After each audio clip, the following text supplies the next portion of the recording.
인사를 조금 바꿔보죠. 옆에 분 보실 때 사랑하는 성도님 이렇게 얘기하시고요. 축복합니다. 많은 은혜 받으시고 건강하시고 힘내세요. 기억하실래나 모르겠어요.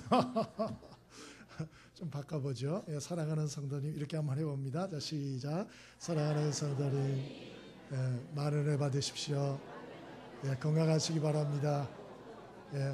힘내시기 바랍니다. 승리하시기 바랍니다. 감사합니다.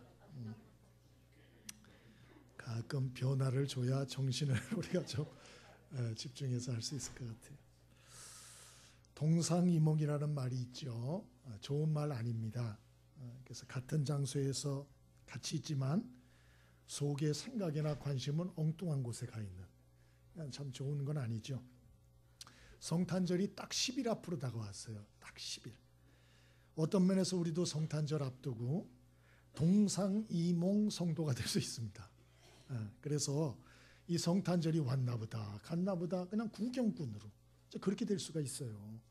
그래서 오늘 말씀을 좀 준비했는데요. 오늘 말씀 제목이 주 앞에 큰 사람 이렇게 정해봤어요. 어떤 분은 난 큰 사람 싫어. 난 키도 아담한 사람이 좋고 큰 인물도 싫어. 난 그냥 보통 사람으로 그냥 조용하게 살다 가고 싶어. 그런 분 계실 거예요. 이해는 합니다. 그러나 만약에 여러분의 자녀와 자손들이 그렇게 조용하게 쥐죽듯이 살다가 가면 좋으시겠어요? 아니죠. 여러분의 자손들은 큰 인물 됐으면 좋겠죠. 그렇게 되기를 바랍니다. 우리가 참 살면서 우리 자신이나 아니면 다른 사람에게 꿈과 소망과 희망 이거 포기하고 체념하고 살 때가 많죠. 그 이유가 뭐냐? 어차피 꿈꿔도 안 되니까. 그러니까 차라리 포기하고 사는 거예요. 포기하고. 기대가 크면 실망도 크니까. 그리고 살아보니까 또 그렇고. 그러나 여러분, 우리가 하나님 앞에서는 꿈과 소망을 버리면 안 될 줄 믿습니다. 우리가 사람한테는 기대를 너무 크게 하면 안 돼요. 사람은 다 약하기 때문에 기대 크게 하면 실망도 참 사실 커요. 그러나 우리 하나님께는 우리가 큰 꿈과 소망을 좀 버리지 않으셨으면 좋겠습니다. 오늘 본문은 세례 요한의 출생과 관련해서 주시는 가브리엘 천사를 통하여 주신 수태고지 내용입니다. 세례 요한이라는 아들을 낳을 것이다 알려주시는 말씀인데요. 세례 요한 어떤 사람입니까? 예수님 앞서 와서 예수님의 앞길을 예비한 사람. 예수님까지도 마태복음 11장 11절에 여자가 낳은 자 중 세례 요한보다 큰 자가 없다라고 칭찬을 받은 유일한 사람. 그런 사람이었어요. 그러면 그는 원래 집안이 좋았나? 그렇지 않습니다. 우리가 오늘 성경을 본 대로 천사가 와서 세례 요한의 아버지 제사장 사가랴에게 내게 아들이 있을 것이다. 그가 주 앞에서 큰 자가 될 거다. 복된 말씀 주셨는데 제사장 사가랴의 반응이 뭔가? 감사합니다. 하나님 영광 돌립니다. 그래야 되잖아요. 그런데 제사장 사가랴가 18절에 뭐라 그러나 내가 이것을 어떻게 알리요? 라고 반응합니다. 어이없는 반응이지요. 내게 아들이 낳을 것이고 큰 인물이 될 것이다. 할렐루야. 그래도 모자를 파네. 제사장이라고 하는 사람이 내가 이것을 어떻게 알리요? 라고 황당하게 반응합니다. 그리고 내가 늙고 아내도 나이가 많으니이다 라고 대꾸했습니다. 다른 말로 하면 예수님의 앞길을 예비했던 위대한 하나님의 종 세례 요한, 그의 집안은 어떤 집안이었나?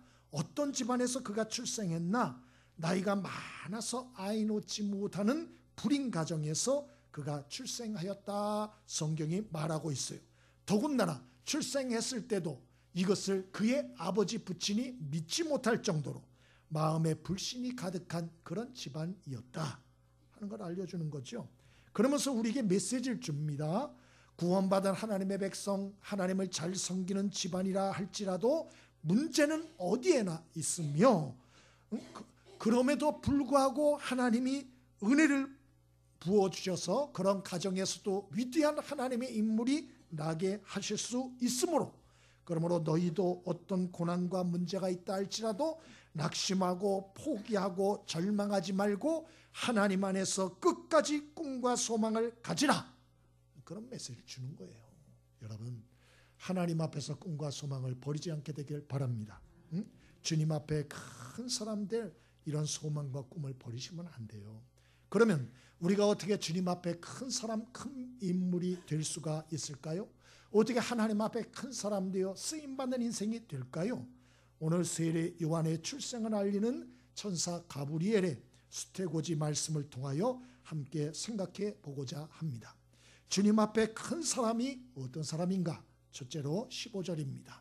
함께 읽어봅니다. 15절. 자, 시작. 이는 그가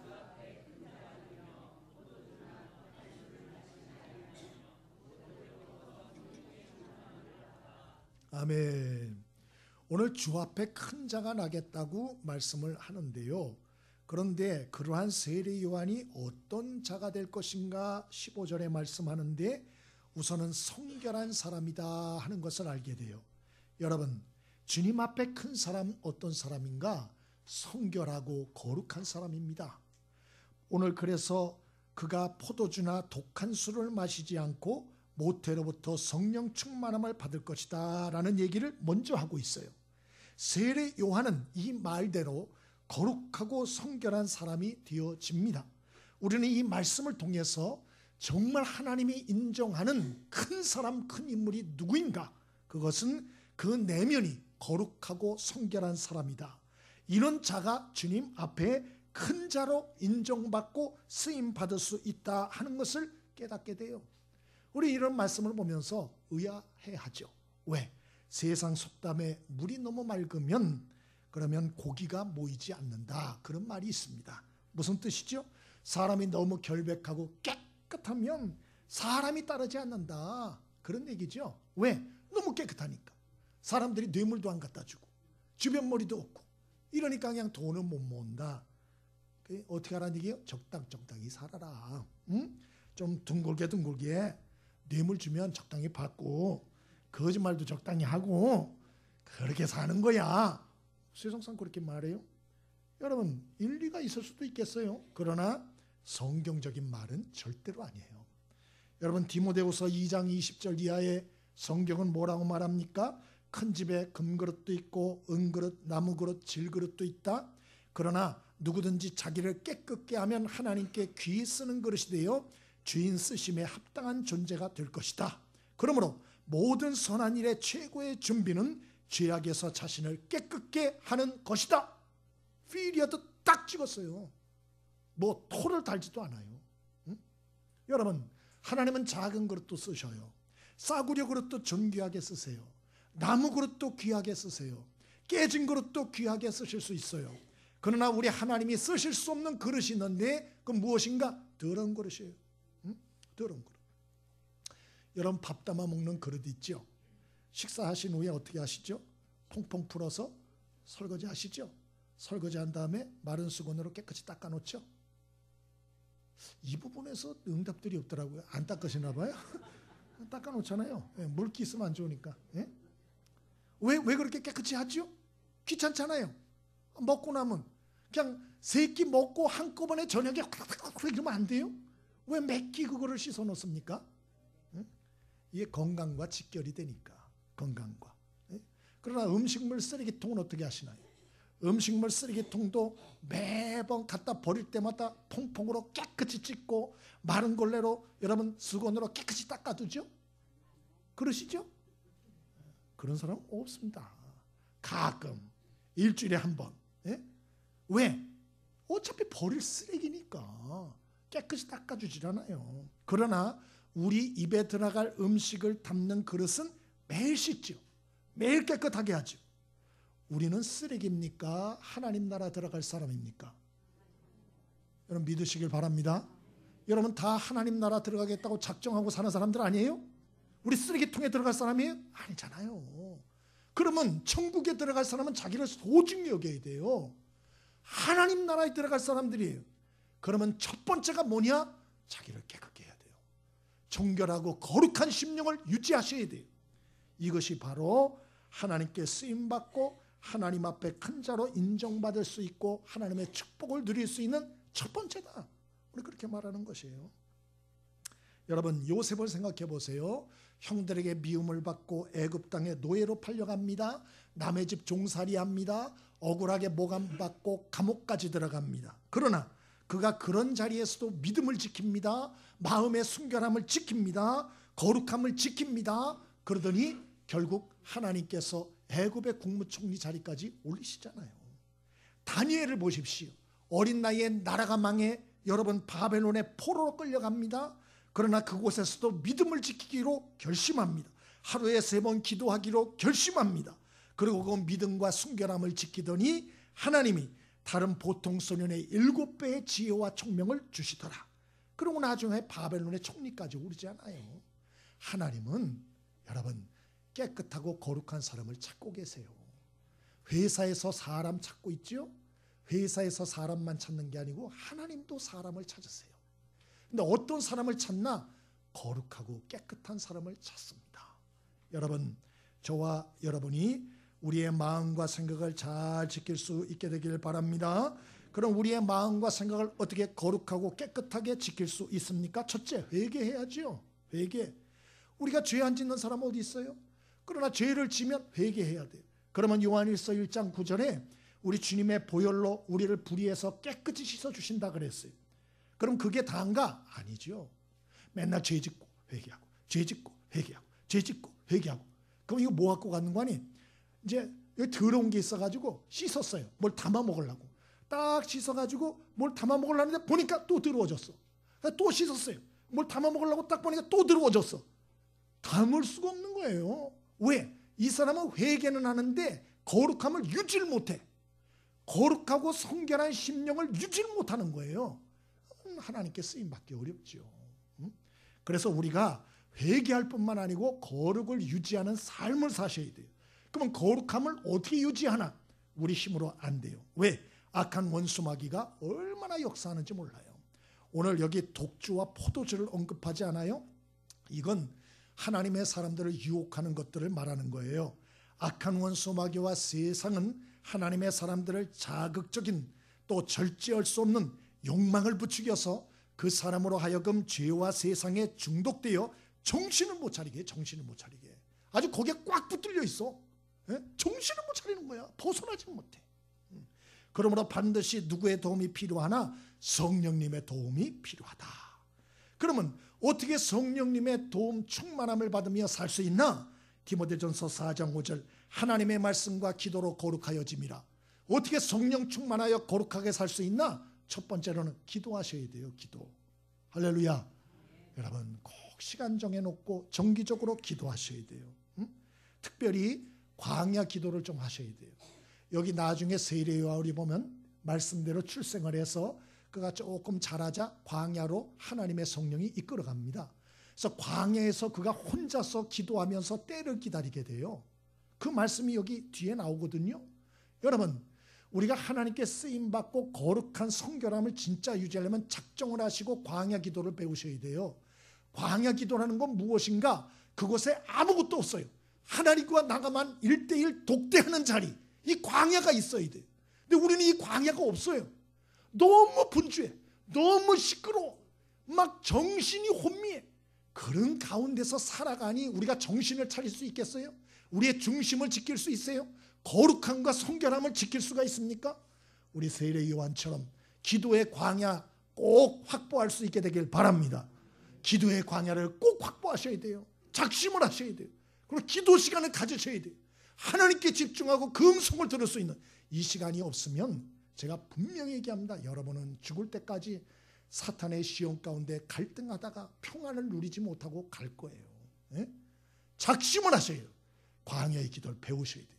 작심하시고 날마다 하나님과 직통하는 소통의 기도 시간이 있으셔야 됩니다. 또 하나는 감사의 기도를 좀 배우십시오. 오늘 여기에 보면 이 사가랴가 기도를 했던 것 같아요. 응답으로 천사가 와서 아들이 있을 것이다, 큰 힘을 댄다 그랬잖아요. 근데 아까 말씀한 것처럼 내 나이가 많은데 어찌 이런 일이 있을 수 있겠습니까? 이렇게 말했다 그랬잖아요. 그러자 어떻게 하나? 그 천사가 내가 내 말을 믿지 않고 하나님의 전능하심을 믿지 않았은즉 그 아들을 낳을 때까지 벙어리가 되리라, 그렇게 말해요. 10개월 동안 벙어리가 됩니다. 말을 못해요. 그리고 아이가 태어나자 비로소 말을 합니다. 여러분 우리에게 알려주는 것이 있어요. 우리가 하나님께 기도를 해도 믿음의 기도를 하게 되길 바랍니다. 그런데 이 믿음의 기도는 감사의 기도의 습관에서 나오게 돼 있어요. 우리가 자꾸 감사 기도를 많이 하시면 하나님에 대한 믿음이 구축됩니다. 그래서 감사 기도가 나와요. 그러나 반대로 불평의 기도를 많이 하시잖아요. 그럼 이 불평의 기도가 쌓여서 하나님 불신하는 마음이 생깁니다. 그래서 기도가 안 돼요. 그리고 기도를 해도 막 짜증이 나고 뭔가 기도가 안 된 것 같고 막 그래요. 깨달음이 있게 되길 바랍니다. 그래서 빌립보서 4장 6절에 아무것도 염려하지 말고 오직 모든 일에 기도와 간구로 너희 구할 것을 감사함으로 하나님께 아뢰라. 그리하면 모든 지각에 뛰어나신 하나님의 평강이 그리스도 예수 안에서 너희 마음과 생각을 지키시리라. 그래 말했잖아요. 여러분, 그러므로 감사의 기도를 훈련할 수 있게 되길 바랍니다. 그러면 마음의 신뢰가 생겨요. 나겸일 목사님이 그런 간증을 하신 걸 들었어요. 기도원 집회에 갔는데 자기 친구, 아주 절친이었던 친구의 누나가 와 있더래요. 그 누나가 잘해줬는데 어떻게 오셨냐 그랬더니 암투병하고 있다고.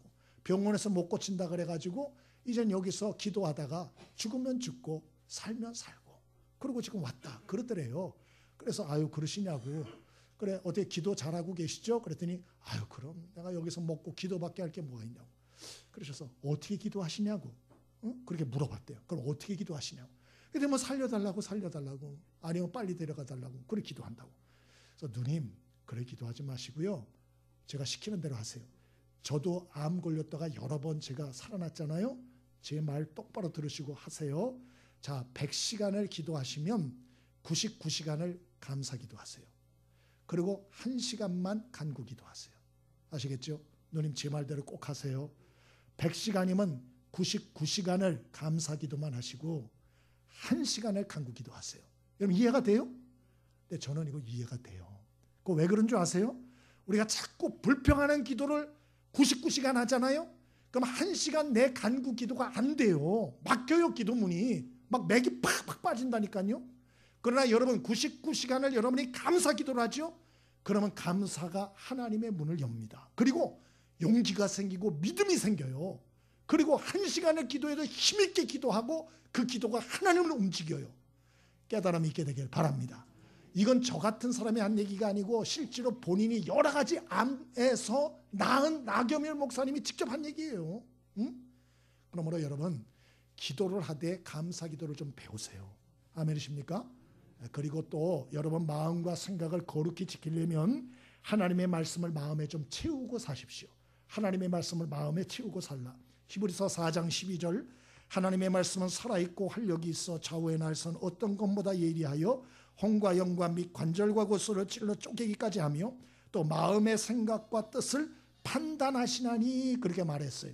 하나님의 말씀은 그냥 책이 아니고 이 하나님의 말씀은 살아있어서 이 말씀은 우리의 마음에 담고 읽고 들으면 이것이 우리의 마음과 생각과 골수를 찔러 쪼개어 수술한대요. 그렇게 말해요. 우리의 마음을 수술하여 거룩하게 할 수 있는 유일한 책은 하나님의 말씀 성경밖에 없어요. 그러면 하나님의 말씀을 마음에 담으십시오. 예수님조차도 이 땅에서 하나님의 아들이신데도 수시로 기도를 하셨어요. 여러분 저와 여러분이 말씀과 기도로 성령의 충만함을 받아 마음그릇의 성결함과 거룩함을 유지할 수 있게 되길 바랍니다. 그래서 하나님께 인정받고 끝까지 쓰임받고 축복받는 인생 되어지길 바랍니다. 옆에 사람에 인사 좀 하겠습니다. 성결한 사람 됩시다.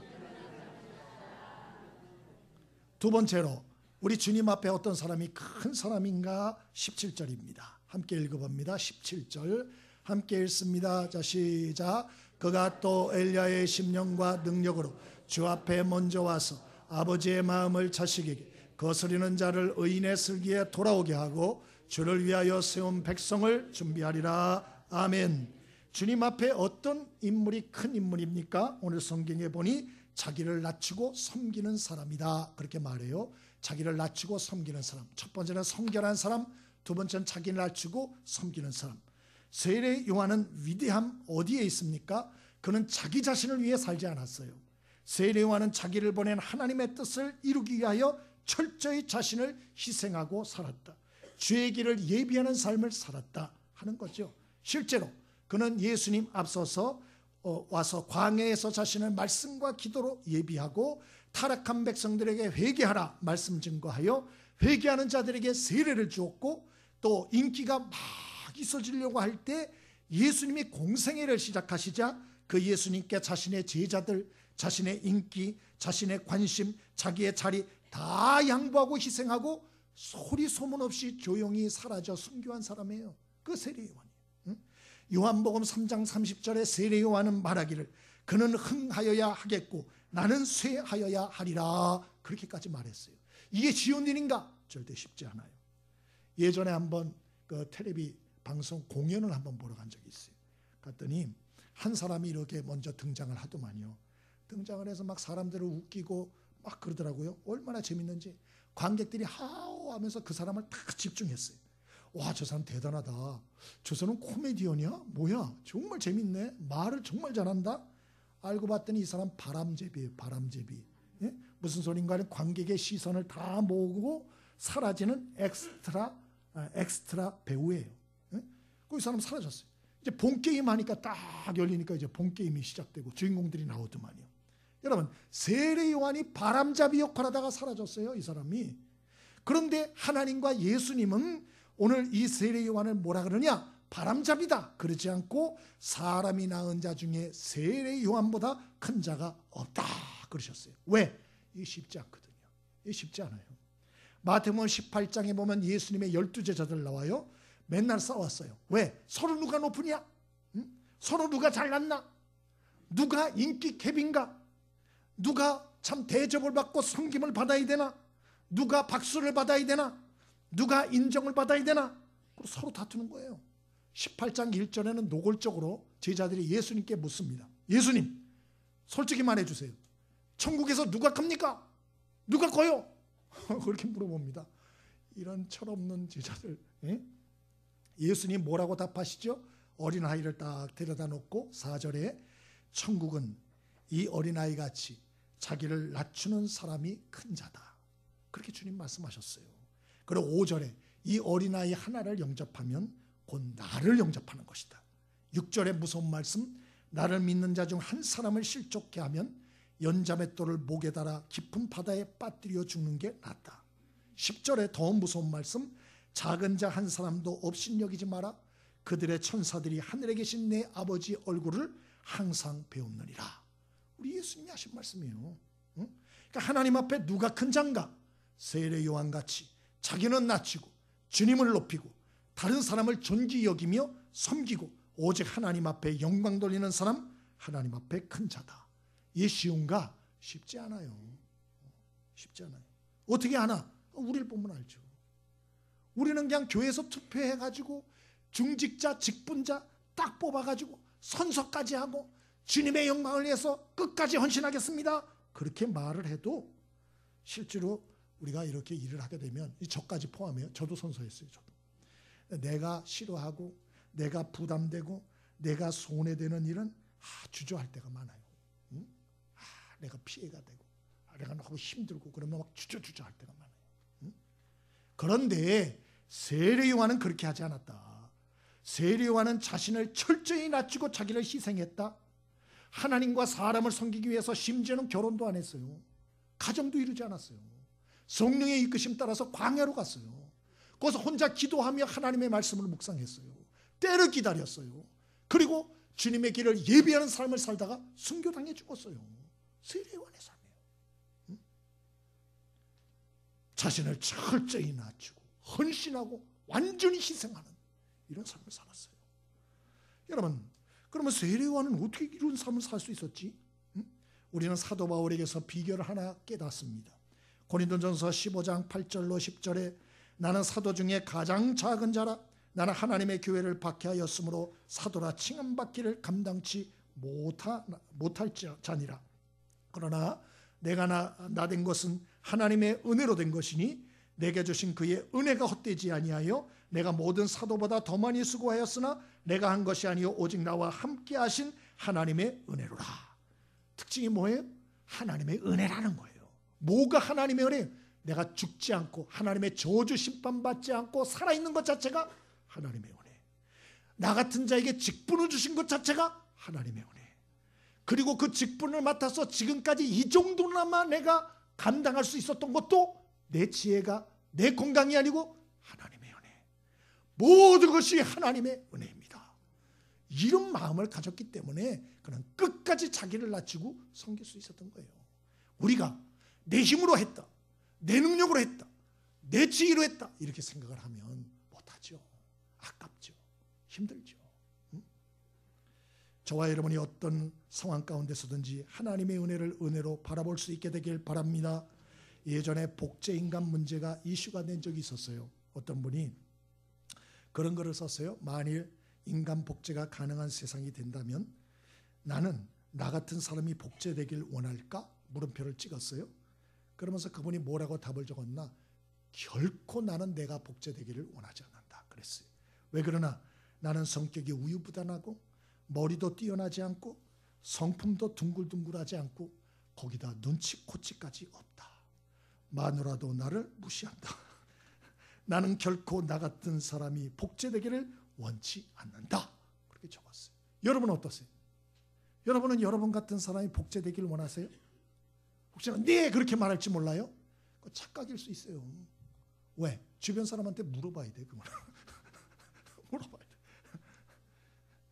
여러분, 그러나 반대로 나는 나 같은 사람 복제되기를 원하지 않아요. 나 같은 사람 나 하나로 족해요. 사람들에게 고통 주는 건 나 한 사람으로 족합니다. 혹시 이렇게 생각한다면 너무 낙심하지 마세요.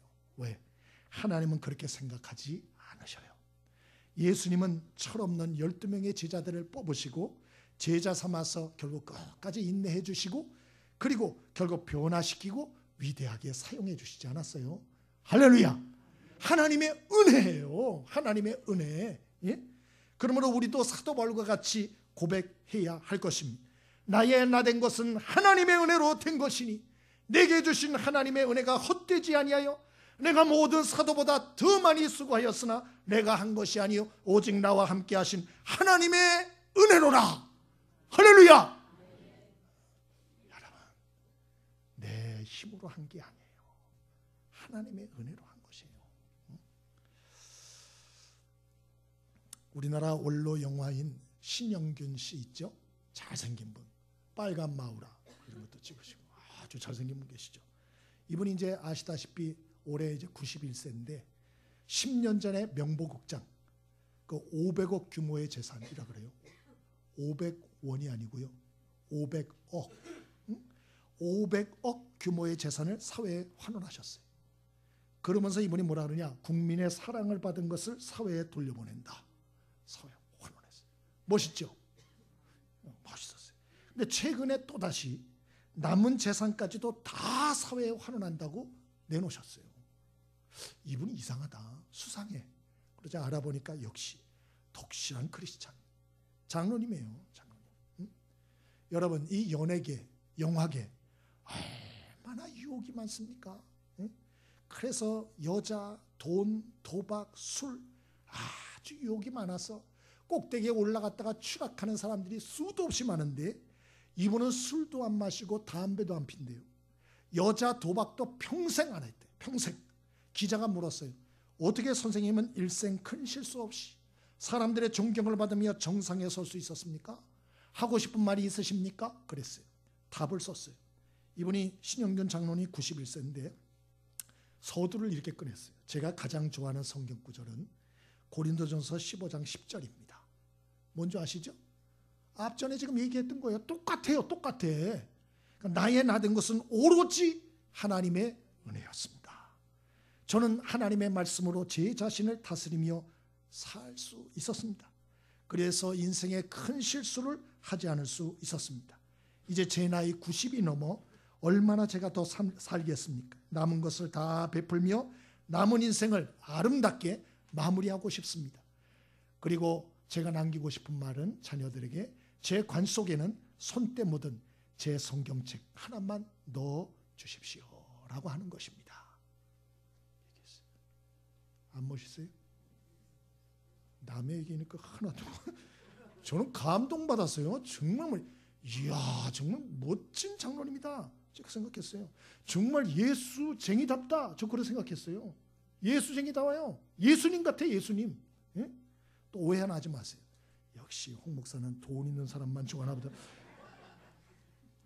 무슨 돈 많이 벌어야 하나님 앞에 큰 자, 그런 소리 아닙니다. 예? 누가 하나님 앞에 큰 자입니까? 누가 성공한 자입니까? 공부 많이 하고 돈 많고 높은, 그거 아니라는 거 아시죠? 여태까지 얘기했어요. 자기 마음을 깨끗하고 자기 마음의 초심과 거룩함과 순결함을 끝까지 지키는 사람, 하나님 앞에 위대한 사람이요, 큰 사람이에요. 또 어떤 사람이요? 낮아져서 사람들을 섬기되 크고 작은 일을 막론하고 최선을 다하여 끝까지 섬기는 사람, 주님 앞에 큰 자예요, 큰 자. 응? 여러분, 세상 많은 것들은 이 땅이 끝입니다. 다 없어집니다. 돈 다 없어져요. 인기 다 없어져요. 건강, 젊음, 재능 다 없어져요. 무엇이 영원히 남습니까?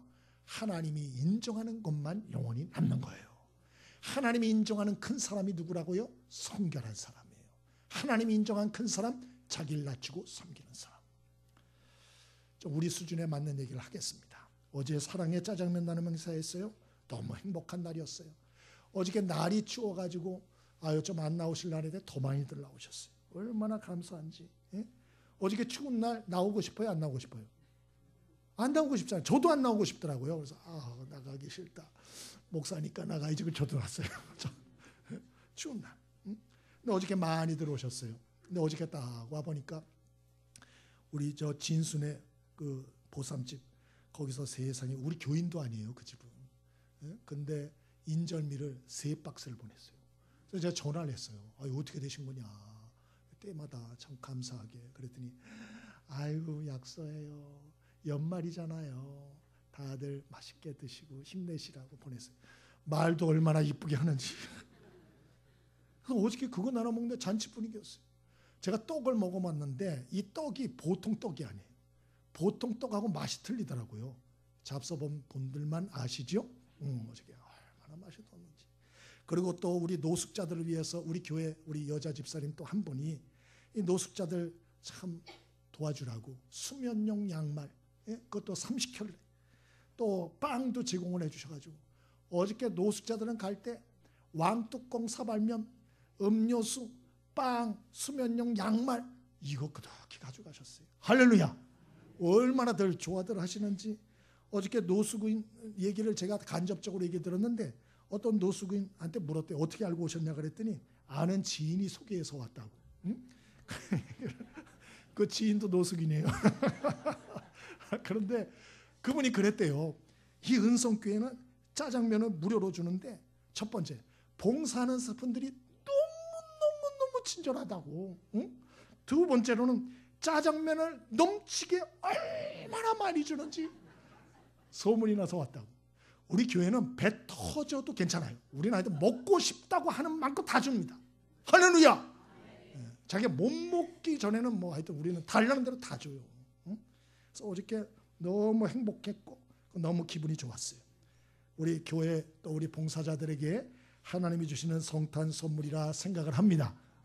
여러분이, 우리는 무슨 다른 건 못해도 하여튼 많이 줘요. 여러분, 우리가 이 세상 살면서 너무 치열한 경쟁 사회, 사람들하고 부딪히다 살다 보니까 어느 사이에 우리의 마음도 많이 거칠어지고 그리고 많이 좁아지고 짜증도 나고 우리 그럴 때가 많아요, 솔직히. 그래서 세상 가치당대로 우리가 막 살고 싶을 때도 사실 있는 게 사실입니다만은, 그러나 우리는 세상 사람과 다르게 살아야 할 줄 믿습니다. 우리는 예수님이 가신 길을 따라가야 돼요. 그리고 성경이 말씀한 대로 따라가야 돼요. 주님이 성탄하신 성탄절을 10일 앞두고 있습니다. 여러분, 우리 주님처럼 우리 자신을 깨끗이 하고 그리고 우리 주님처럼 자신을 낮추고 끝까지 섬기는 삶 우리 살았으면 좋겠습니다. 그래서 우리 그 주님을 본받아 마음 깨끗이 하고 주님이 우리를 섬겨주셨듯이 우리도 다른 사람을 끝까지 섬겨서 우리 주님과 코드를 맞추고 그리고 주님과 소통을 이루고 그래서 우리 주님을 기쁘시게 하고 또 그 주님의 기쁘심이 우리에게도 충만히 임하는 이런 정말 기쁨이 넘치는 성탄절 꼭 되시길 바랍니다. 우리 복음성가 하나 같이 해보겠습니다.